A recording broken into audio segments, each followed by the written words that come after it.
Right, welcome, gents, to another episode of Fit Beyond 40, where we talk about training, wellness, mental health, all sorts of things, and the challenges as we get older. Today, I've been trying to drag this fellow in for a while, mate, and I finally tied him down to a day.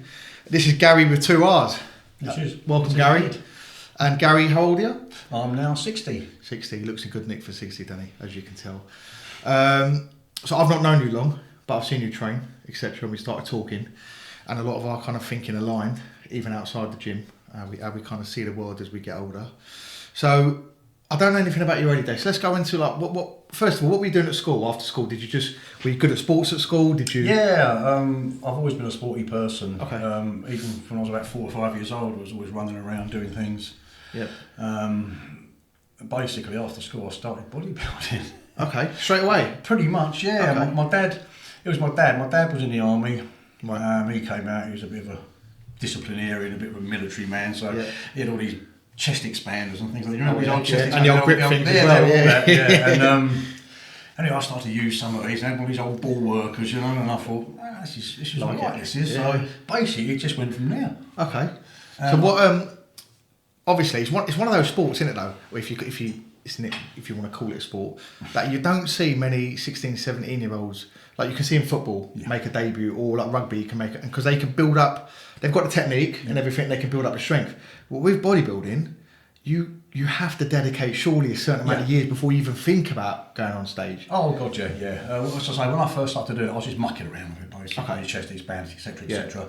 And I was about 19, I think I was, when I joined my first gym. And I went in and I thought, oh my God. What gym was that? Oh, it was a gym in Crawley. Okay. Yeah, down in Sussex. And I thought, really? And I thought, and I was getting these little. You didn't have a clue what you're doing because no one showed you. In them days, you just went yourself. Well, there's no social media, no YouTube. No, you've done your own thing, and as time went on, I just slowly learned it, and then it just went from there. Right. Was there anyone else in the gym who was competing who kind of like No. gave you nothing? No one at all? No, not really. Not in this gym. This gym was a bit of a, what do I call it? A plant pot gym. It's not like a spit and sawdust gym, a proper bodybuilding gym. It was just one of these little gyms. More of a commercial type. Yeah. Then I thought, okay, yeah. I don't know. I bought a little bench I had for home and that, and I started to do a little bit heavier then before. Okay. I sort of, it was a bit embarrassing, when you first go in here, you think, just in case anything goes wrong. But it just went from there. Oh, but mate, I remember the first set of dumbbells I bought from Argos in about 1991. Yeah. I couldn't lift any. I carried them home. I couldn't even lift a pen at school for the next week or two. I didn't even open the box to make them. I was absolutely battered, mate. I think they were only like 20k all total weight. But I was like 10 or 11 at the time. Well, that's what you do. That's right. It was mental. Yeah, and everyone's laughing because you can't move your arms. But so okay, so you got into bodybuilding. Did you get into bodybuilding with the aspirations of competing? No. Okay. I then joined another gym. This was about 3 or 4 years later. Right. I joined another gym, which was a proper hardcore gym. Okay, where was that? That was again in Crawley. Okay. It was basically, there was no machines then. The machines in them days were early. They were just hit and miss. Yeah. You really did. It was just basically barbells, dumbbells, etc. Right. Proper sort of. Yeah, you know, the clanking of the iron, etc. And that's what it was, and I loved it. Okay. From that, I thought, this is really good. This is proper stuff which I want to do, and I've done that for a few years. I got better and better. I was looking better. I didn't think about competing at all. Okay. Not at all. So was the initial drive? Was it all aesthetics? Because you wanted to feel bigger, feel stronger. Yeah. And that's what anyone it was. like was it? Is there any bodybuilders that kind of inspired you? Well, was it like Arnie and stuff? Yeah, that's what it was years ago. I used to buy the little books you get around. Yeah. And Arnie was in there, Franco and that, and pumping iron the video, and I was always watching that. I thought, this is what I want to do. This is what I want to do. So you used to see him on stage, and I thought, I just wonder what this is like. I just don't know. So I thought about it, and it was the seed was in my mind by then. Planted, the seed's been planted. I thought, shall I do this? Go on, let's give it a go. Yeah, why not? We don't know. You don't look back know. at it in 40 years' time and think, why didn't I? You never have known, would you? Unless you went. You never know. And I thought, I'll give it a go. And I remember a show I wanted to do. It was at Portsmouth. It was at Portsmouth and Southsea, south of Britain. I thought, I'm going to have a go at this. Is that the first one you went to? The first one. Okay, so I'm going to pull you back. Sorry. Yeah, so go. Going back to that other gym. Right. So obviously, I'm guessing the demographic of people there completely different. Oh, These are serious trainers now. Yeah, totally. Did you get a lot of insight? Did people help you, or was it kind of new young lad? Nah, you get on with your own stuff. Again, in them days, it was you watch, you learn. No one, even to this day, I don't like having a training partner. Right. And I think that stemmed from there. Okay. I've never really done That's it. interesting, that. Yeah. I'm not a good training partner, to be honest with you. I'm not really. Is that because you're just your mindset is one way? I know what I'm doing. Because I train by the seat of my pants. Okay. If I go into the gym and everyone says, "Oh, Monday's chest day, Tuesday's leg," I'm not like that. I'll go. If I feel like doing it, I'll do it. Right. Okay. And if I do want to do arms 3 days a week, I'll do them 3 days a week. Okay. And it worked for me. Yeah. It totally worked for me. Well, you've got that motivation. Yeah. I mean, after the battle is trying to get yourself to do that. Exactly. If you split the body parts, and I enjoy legs, but I know a lot of people don't enjoy legs. Straight away, people, as soon as on leg day, their head's down already. Exactly. I mean, I don't feel it, but that's quite a good way of. Yeah. But I was lucky. I enjoyed doing it. I love doing legs. I really did love doing legs. But mate, there's not many body parts where you can put on or gain or press or push 10 kilos extra than you did last week. Exactly. You cannot go on I don't bench press, but dumbbells. You can't go and grab 10 kilo dumbbells heavier. No. You can't go from 45 to 55 in 1 week. And do it strict. Do it properly. That's right. And get out good form and good reps. Absolutely right. With legs, it's like, is that all you got? Yeah. Go 10 again next week. Go again next week. And I've noticed that, like today's, people don't like doing legs, and it's the biggest body part. It's half your body. Yeah, exactly. Yeah, not including your central nervous system. That takes a pounding as well. So yeah, this gym I was at, this Forest Gym, it was called in Crawley. It's really, really good gym. The guys are great.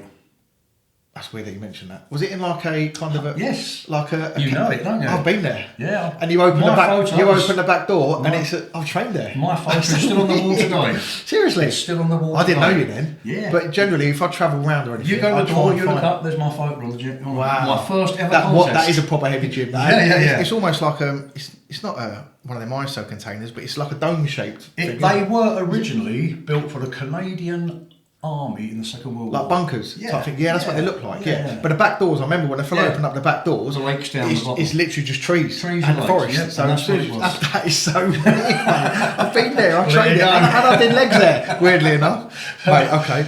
That's really interesting. So your first show was Portsmouth? Portsmouth, yeah. So how long had you been training at this gym before you decided to go? And what was it just a case of, look, I look decent now, I feel confident in the way I look, let's go and have a look, let's go and have a try? I was probably training that gym about 3 years.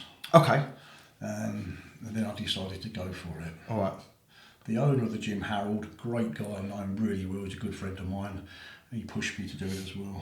Okay, that's handy. It was good, yeah. So he obviously saw something in you that thought actually... he overlooked me and go and have a look. Yeah. So then did you have, like I know nowadays you've got a nutrition coach, a posing coach, and none of that at all? None of that at all. So no prep. What was the prep then? Right. What, just turn up? You just turn up basically. Obviously I posed, a lot of it was self-taught. Okay. So what, posing in the mirror? Yeah, in the mirror at home. Okay. He did help me a little bit, Harold, but in them days it just wasn't like it was today. Right. It just wasn't. Okay. It was all self-taught. That's crazy, that. How did you get on, by the way, first show? Right. Actually, how did you feel going into shocking? Arriving there? Well, when I arrived there, I thought, this is all right, this is no problem. Yeah. I went backstage and I looked out and I thought, hang on, you expect me to go on stage in a pair of budgie smugglers? In front of all them people? You must be joking. And then what? The people started to come in and start to fill the auditorium up. I thought, oh my God. But then by then I was thinking, God almighty. So when I was backstage, I was getting pumped up and out and getting, oh my God. So what do you use backstage? Because I know a lot of them use bands and stuff now. Same thing? Push-ups. Okay. No bands and no bands. So just body weight stuff. Push-ups, towel, etc. Yeah, wow. Do things. And that's all it was. Spray tanned up. All that. All That. Yeah, done all that. I did. I looked good. But obviously your first show, you always do think, oh, this is great. But when it was my turn to go on, I thought, oh, here we go. So I just literally went, and I was gone. You just wanted to get off there? Yeah. I got hammered. Right. I got absolutely hammered. What, by the judges? No, I just got beaten by I didn't come nowhere. Oh, okay. But hang on, did that put you off though? No. Or did that make you go even more? It made me more. Yeah, right, I thought, I'm going to do this again. Right. Is that because you felt like you didn't fulfil what you could do? Yeah, I felt nerves got the better of you? That. Was it just the nerves, you think? Yeah, that's what the first time on stage, and there was a lot of people there. Because bodybuilding then, as opposed to now, was a big thing. Right. It was a really big thing. Yeah. It's not so much now, I've noticed, but in them days it was a big thing. And I thought, I could do better than this. I know I can. I'm going to go to a bigger, better show. Right. And I did. Oh, so you didn't even go to the same? No, I've done another one. I've done one. I've done South London. Brilliant. Yeah, I've done a better show. And how did you get on with that? I finished third on that one. Mate, which is better. Brilliant, isn't it? And I was up against some good competition as well. From coming from being kind of totally rejected, if you like, from that first one, and dejected and demotivated. So, motivation you had, but to then come back and finish third. Yeah. Wow. And that's good going. It just went from there. Did that like the touch paper? A little bit, yeah. But then you're like, I know, all right, mate, I got this. So. I got this. So did you go on to win any? Oh yeah, I won. You did? Yeah, I've won. Okay. How many? I've won 6 or 7. That's when you have to think about how many you've won. I probably should have researched you more, mate, but I couldn't find you on Google. Yeah, that's brilliant. I remember the first time I won was a good one. That was in 2008, I think it was. Something like that. And the feeling was immense, absolutely immense. You know, you just want to keep doing it. You've got 15 minutes on stage in front of a couple of thousand people. You think this is just fantastic. Yeah. So now almost it's flipped, isn't it? So from that first time when it's all nerves, now it's like actually have a look. This is all the hard work that I've put in. Because you know what you're doing more. You know you can refine your diet, etc. Obviously, the hardest thing about competing is getting your diet right. Yeah. We'll come on to two-thirds of training, 2/3 of competing is your diet. If you don't get that right, you might as well just pack up. Right. Because a diet can make or break you. Yeah, I get that 100%. I was lucky on stage. I got it dead right. I never sweated on stage. I was squeaky, just dry, always dry. Yeah. And these other guys going back sweating their brow, and they didn't get their carbs right. But I was lucky. Was that too much carbs? Then, yeah, too much. They're just too much water. They're holding too much water basically. Right, so I was dry. That's really good. And I was lucky. I had that all through my career at bodybuilding. I was always dry on stage. Yeah. So I'm trying to work out. So you're 60 now. So your win came in 2008. I think the first one. I apologise for my maths straight away. But I even thought, was that 16 years ago? Yeah. 16 years? Something like that. So you're in your 40s then? No, I was probably less, about in late 30s I would say, yeah. Right, okay, late 30s. Yeah. Is that considered old for bodybuilder, or would no? 30? It's probably about right. I think between the first 2 or 3 I've done, I had a 5 or 6 year gap. I didn't compete. I just carried on doing whatever and that. So yeah, no, I would say late 30s. You mature. Yeah. Okay. I think when you're younger, your muscles are not quite right and that, but you get muscle maturity and it does look a lot better. Also, I suppose mentally as well, you're more mature. Oh yeah, you know what to do. You've probably tried different techniques. You know what works for you.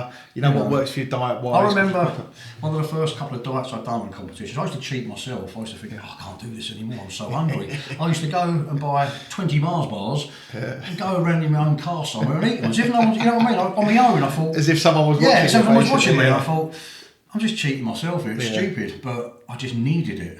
Right. But you condition yourself. The more you do it, you just condition yourself, and you go, no, I can't do that. I can't do that, and your body does adjust to it. Wow, that's some good knowledge there. And then obviously late 30s then, first win coming. Yep. Did you have any family at that time? Yeah. What was your family situation? I was married then, and they were really supportive. Okay. You got had kids at the time? Yeah. Had kids. So how old were the kids? What, first time? Yeah, so the first time you won it. Oh God, they were young. 2 girls, very young. There's less than 6. Oh wow, okay. Yeah. So I know one of the reasons because I've got 2 young children, 1 and 6. And people often say, like, how do I find time to train? So not only did you find time to train, you also found time to do enough to win it. But do you think a lot of that was to do with the support that you had from your missus? Definitely. Yeah.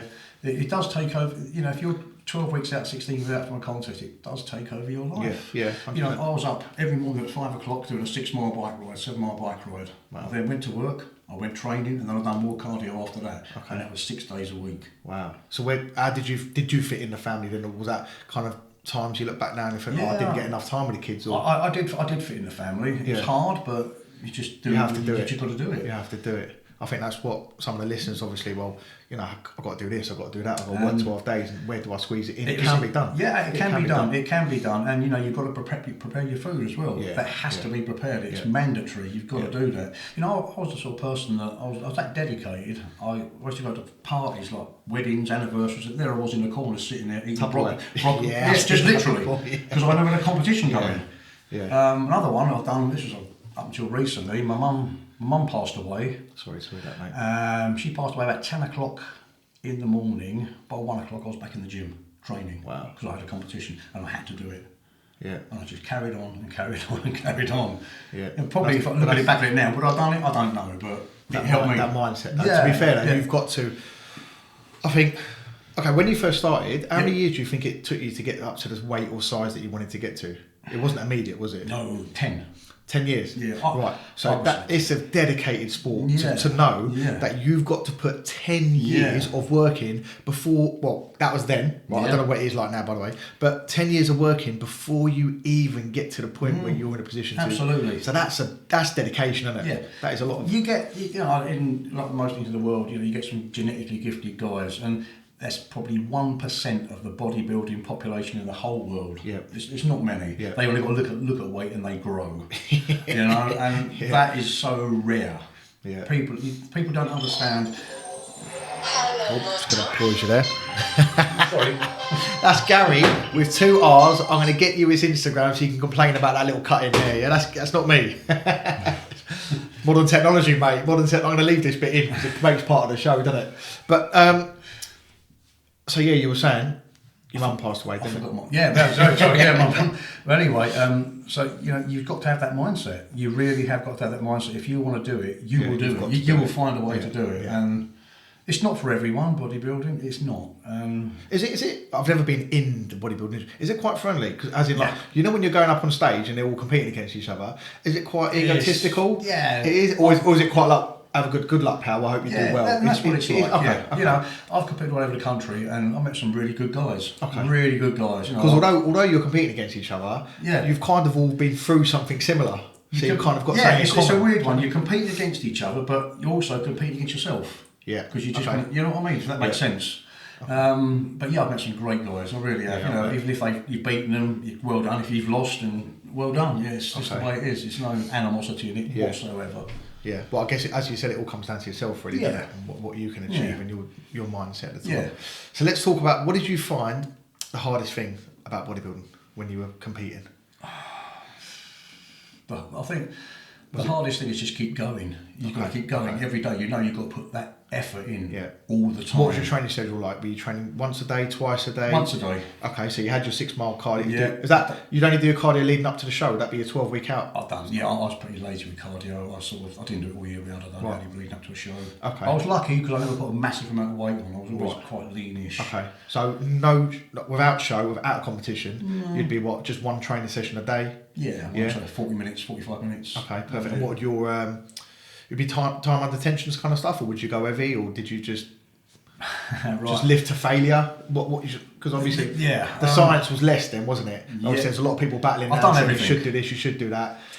I've done literally everything. I've tried heavy. I've done light. I've done reps. I've done low reps. Yeah. And to me, what works for me is higher reps. Okay. Higher reps. Yeah. Not so much heavy. Okay. Yeah. I think today too many people put emphasis on how much can you bench press, how much can you weight. Yeah. It's not all about weight. Yeah. You've got to lift it cleverly, you know what I mean? You've got to use your mind sometimes, and obviously the older you get, you've got to be a bit more careful with that.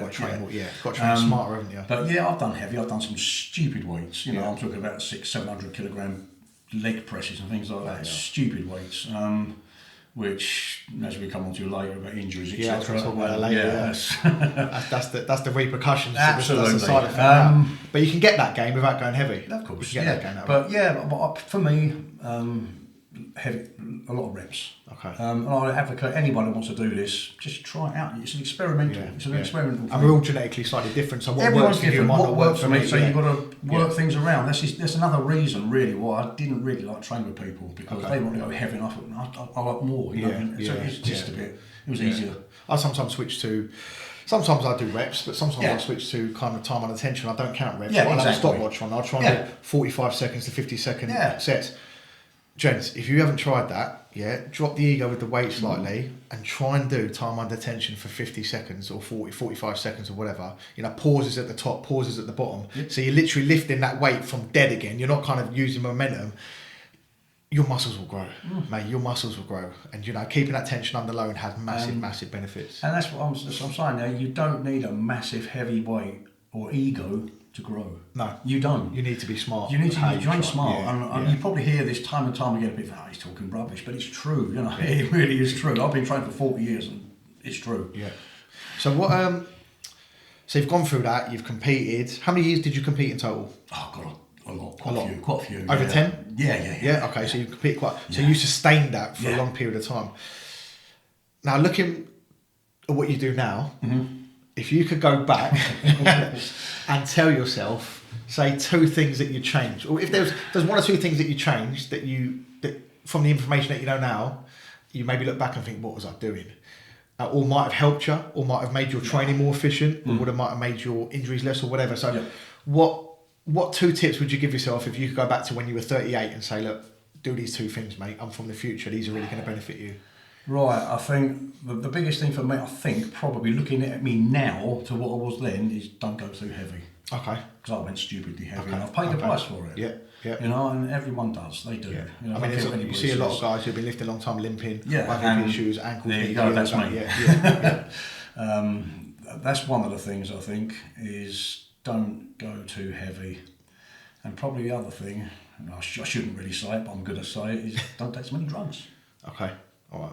Were you taking a lot during that period? When I was competing, probably a little bit too much, yeah. Okay. But again, it's less is more. Yeah. You know, people.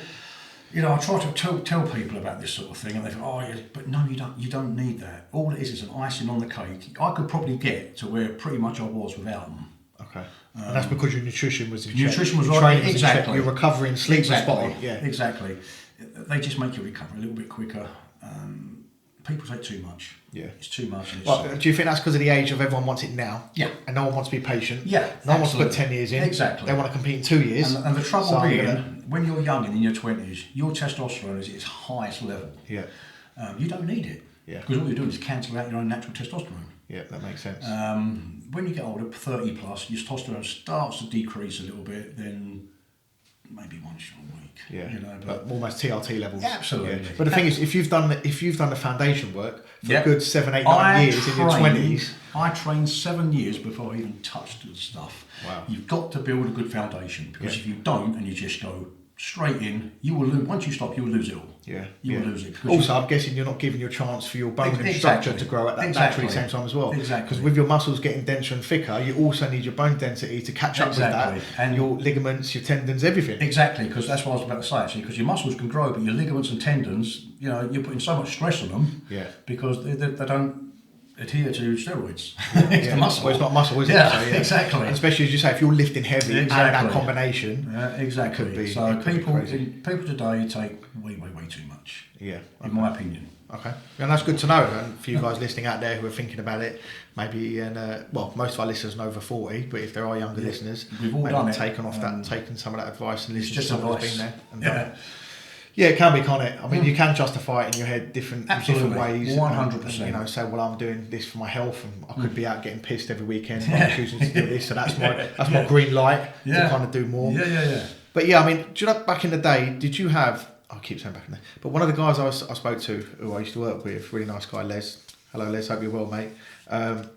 He used to talk about. I hope you won't mind me saying this, but he used to talk about when he joined the gym and got into kind of the competing against other gyms and stuff. He used to say it was just an A4 piece of paper with stuff written on it. There was no internet. So literally, depending on what you wanted, it was an A4 bit of paper, and someone at the gym would go, yeah, take that one with that one, that's it. And that'd be it. There'd be no research, there'd be nothing. And that was it. And that's the same for you. And that is all you did. That's crazy, isn't it? That's all you did. That is crazy. Take that with that and that'll happen.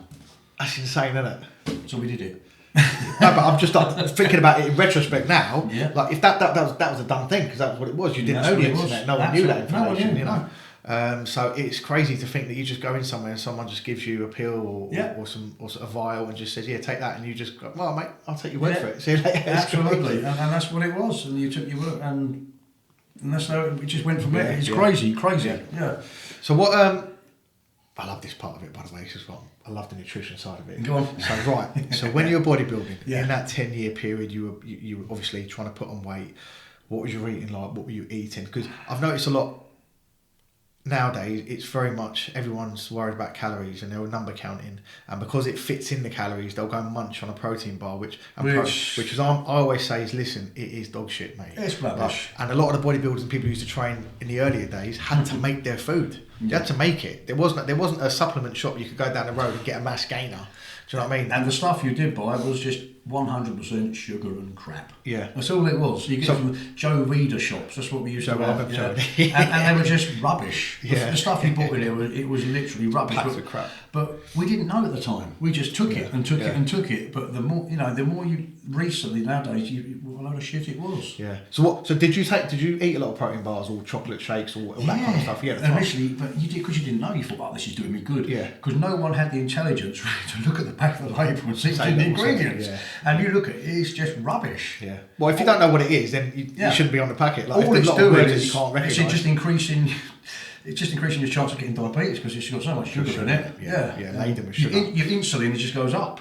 Yeah, I do always say that when people talk about buying protein, and it's a 30-gram scoop but only has 22 grams of protein in it. What's the other 8 grams of it? You know what I mean? Exactly. Now, we all took protein, but towards... Yeah, I've been there. And I don't take it anymore. I haven't touched protein powder for years because I would rather have whole eggs. Yeah. Because it's the whole food. They're just 100%. Totally and utterly complete. And your body... We'll take it all in, exactly. Whereas protein powders, you've got emulsifiers, starches, agents, and you look at any protein, and that's what you're going to get in it because it's modified. It's all come from a factory, and it's just rubbish. Yeah, I'll talk about that actually. I have a trainer on one of the episodes, and I'll talk about buy real food. Yeah, I mean, real food. These companies are really conning the young guys. Yeah.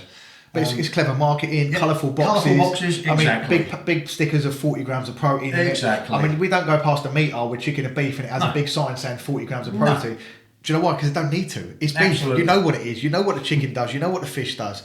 Even with the veggies, you know what they do. They don't need a big fancy packet, party poppers everywhere to let you know the ingredients. After training, if you I can't be bothered to cook anything, just go to Tesco's and buy some egg white. Yeah. Gulp it down. It's tasteless. It's fine. Yeah. It's the best you can get. Yeah, I use a liquor. They're so handy. Especially when you've got kids running around and you ain't got time to get rid of the yolks and all that kind of stuff. It's just perfect. As opposed to whey powder, isolate and all this crap, because it's just crap. So what other stuff were you eating at the time you were competing? So a lot of rice. Okay. White rice, brown rice? White and brown. Didn't really matter really, to be honest with you. Okay. A lot of chicken. Okay. A lot of chicken. Breasts or thighs or just... At the time it was breasts. Okay. Because everyone thought, chicken thighs, it's got a lot of fat in it. But that's a load of bullshit now. Mate, it's weird that people, I think that study that came out that said we had that saturated fat weren't good for us, had such a knock-on effect, and all the fat-free yogurts, everything coming out was laden with sugar. You can have one yolk. Yeah. Rubbish. Listen, we as human beings, we've been eating animal and saturated fat for centuries, since the time of man. What we can't process is sugars, especially man-made processed sugars. They are just not good for us. Our body doesn't know how to digest them, how to break them down. But eating naturally, like things that are there for humans, it makes so much sense. Sugar, it aggravates arthritis. It's just so many things. It really does. And next time you go to your gym and get a protein drink or whatever, look at the label. Yeah, you'll be amazed. It's just shocking. So let's have a look at your diet then. Right. What's it like now? My diet, I don't compete. I last competed in 2017. But you still look in good shape. When I see you at the gym, you've kept a lot of shape, you've kept a lot of size. I'm still good. My diet now, I still try and eat 3 good meals a day. Okay. Oh, I've got a little bit of crap involved with it now, whatever and that, but I'm a lot less, I'm a lot looser now, but I'll still try and eat now. Okay. In the mornings I have 6 eggs, whole eggs, boiled, an avocado, prawns and a bit of cheese. That's my breakfast. Okay, all right. Yeah. So loads of fat, loads of protein, but not necessarily any carbs or anything. After training, I'll have probably some peanut butter and say 4 or 5 more eggs. Okay. This is what I'm at the moment. Yeah, what I'm on at the moment. Dinner, I'll have ground beef, chicken, whatever like that, with baked potato or sweet potato or something like that. So do you purposely only have carbs in the evening? Or I try to limit my carbs. Okay. I'm not. Years ago, I used to get loads of carbs there. Yeah. There's no point. Yeah. There's really no point. If you get your diet spot on, you don't need a massive amount of carbs. Yeah. I need carbs for energy, but I'm probably one of the lucky ones that I don't need a massive amount of carbs for energy. Okay. Yeah. You know, Also, do you eat a lot of fruit or do you eat any fruit at all? Bananas, apples. What, pre and post workout? Just any time? Whenever I want. Whenever you want. To be honest, there's no set time for a bit of fruit. Yeah. It's what I'm trying to get through to people. You don't have to be so rigid. You don't have to be so A lot rigid. of people buy plans, buy these workout plans, nutrition plans, and they feel like they've got to stick to it. When generally, if you eat just real food. Yeah, and this is another thing that makes me laugh. Actually, I shouldn't laugh, but I do. You get some of these gurus online that think, "Oh, go sign into my plan. It costs you £50 or 50." Do your own research. You don't need to pay you nothing. Yeah. You know what I mean? Yeah. They're conning you. It's just easy money. I could do that, but I wouldn't do it. It's just a con. Yeah. Although there probably is a plan I'd buy out there. Oh yeah. And he's a mate of yours. Yeah, probably. I didn't know you were about, right? I'd give a shout out to Eddie Abboud, right? I didn't know you were around. I used to watch you on LA Muscle TV, you and Dean Ash and Neil Cranwell as well. You used to have a channel on there. I used to watch you, and the missus follows you on Insta. And she was asking me if I knew an ex-bodybuilder called Eddie, and I was like, man, not really. And then she showed me who it was, and I was like, yes, I do. Yeah. I remember him when he used to train. And a lot of the stuff you say, I haven't watched all your content, by the way, but I agree with a lot of stuff you're saying. I can't believe there's people out there who still question. See, that's another Eddie. He's a perfect example. You know him, don't you? Yeah, I used to train at his gym. Yeah. Is that in Hempstead? Yeah. Okay. And he's the perfect person here. Yeah. He was obviously I would compete at top level, but he was obviously a professional as well. Yeah. And he done the same as me, and he's saying the same, eating all this shit and taking all this. It's not needed. Yeah. And listen to him. You know, if everyone listens to him on Instagram or TikTok, just listen to the guy because you probably heard it 100 times. He knows what he's talking about. Yeah, he talks absolute sense. I know people sometimes listen to him because he swears a lot, right? But actually listen to the information he's giving you. Exactly. The pot noodles. I saw that one. The honestly, McDonald's and everything. Full of salt. If you think about it logically, he's absolutely right. Yep. And he says, I'm not trying to nick your phrase, by the way, but eat food for humans, because we're humans. He's just trying to advise people and just help them. That's, you get these haters that you don't know what you're talking about. Mate, he's 68 years old.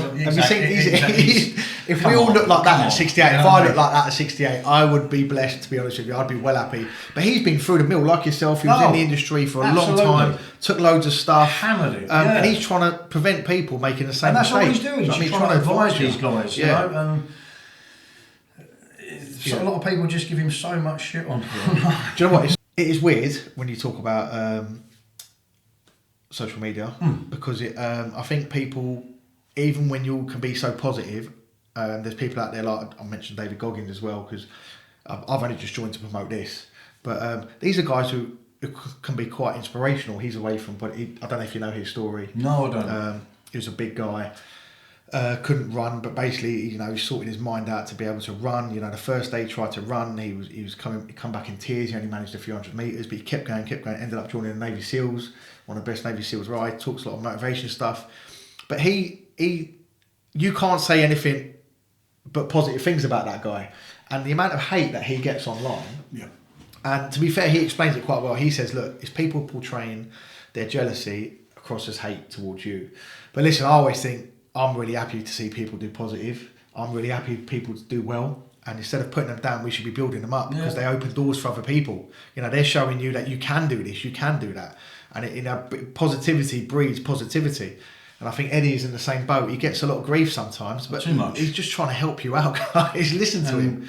Unfortunately, that's social media for you. No matter what you put on, whatever you could be a fluffy little kitten, you're going to get hate. Yeah. There's haters out there, no matter what. It's really unfortunate because that platform you can reach so many people to help. Hence why we're trying to do here. But do you also go back to nutrition? You fast a bit now as well, do you? Yeah, I did. I did a couple of months ago. I did fast. All I ate was basically meat and eggs. Okay. That's all I did. And I also fasted for about 14-15 hours a day. Right, okay. And I found it amazing. The first few days, you think, where am I getting my energy from? I'm lagging now, but, it's incredible. I could have gone ages without eating it. But your body acclimatises to it. Yeah, definitely. And I found, that after, 13-14 hours, your body starts making its own growth hormone. Yes, it starts. I think a lot of young lads as well, or all men in general, are scared of fasting because they feel like they can lose your muscle. You're not. Listen, your testosterone, your IBFF levels, your growth hormone levels are through the roof because you're in hunter mode. You're in hunter-gatherer mode, and your focus. I always say, if you have not trained, it's not great if you want to build muscle, but you've got to train one day fasted. Yeah. It is it is great. It's great. It's better than any pre-workout you've ever tried. It is really good. So, and it's amazing how much energy you can have. Yeah. It's incredible. It's all in the mind. It's all in the mind. The mind is a very strong thing when it comes to bodybuilding. Yeah. A lot of it's in here. Yeah, it's how you adapt it and how you apply it. Exactly. So that's what hopefully a lot of the guys out there where you see obstacles being put in your way can be inspired by stories like that and listen to the advice that Gary's given. He's been there, he's done it, 60 years old, looks really good. Sorry, that's his phone again, by the way. That's the second. I'm going to start finding people. It's work. Don't worry, mate. No, thank you for taking the time out. I really appreciate it. He is a busy man. So yeah, thank you very much for coming on, Gary. Really enjoyed your chat. Let's get you back on, maybe at the end of the year or next year, see what you're doing, see how you're training. Happy to. Mate, if I persuade Eddie to get on here, I'll drag you both on. I'll grab a chair in the background. I'll quickly go back to it. Anyway, the reason I said earlier that I would change, I'll change a lot. The reason being, I now need a new knee replacement. Yeah, sorry, we skipped that bit. Yes. We skipped that bit. So I talking found about that I need a new knee, and that is basically degeneration. It's just basically pounding and pounding and pounding massively heavy weights over 40 years. You know, when you're doing that, something's got to give. You know, you can't do 40 years of weight training and expect to be scot-free. It's not going to happen. So train smart. There is a price to train pay. smart. Just on that note, before we finish, how do you get over that? Because obviously, you as in mental, how can I put it, resilience, you've got to have, because if you're training for something for years, you've got to have that resilience. You know, you've got that determination, that dedication. But when you get a setback, so during your career, you get a setback of an injury, maybe a show's coming up or something happens, how do you deal with that? Now you're going to have a full reconstruction of your knee, aren't you? Yeah. And so that will take you out a lot of lower body training for I'm quite a while. trying to postpone it as long as I can. But I can remember one injury. I had done a competition quite a few years ago. I got impingement in my shoulder. Right. Anyway, it stopped me from doing the British finals because it basically, the whole of the back here, it just shrunk. Wow. This side shrunk completely. Atrophy so on that side, that really got to me. I don't believe this, but it came back. It did come back. You know, you just got to get it sorted, and it comes back. So how do you go through that? What would you say to people who are maybe looking to compete or want to train hard at the gym and just getting on a kind of a good roll and all of a sudden get injured? You know, what can we say to them? Just keep digging deep. Just keep digging deep. Yeah, get it sorted. Go and see someone as soon as possible. Try and sort things out. Don't try and work through it because you probably cause more damage than good. Because that's what I did. You know, that's the ego. We all do that. We all just go through. It's probably not the best thing, to be honest with you. But you're going to get injuries. You're going to get it. It's one of those things. It happens in bodybuilding. It's just how you deal with them. Just deal with them quick. Cut back on the weight a little bit, and just try and be positive. That's all you can do. There you go, boys. Loads of good advice there. Loads of good tips. Really interesting listening to Gary's story, and I'm hoping, as I said, we're going to have you back maybe at the end of the year. I might drag you and Eddie here together. I'll just sit under the table while you guys thrash it out. But yeah, really nice. Thank you very much for your time, for coming on. And thank you guys for listening. See you next episode. Thank you.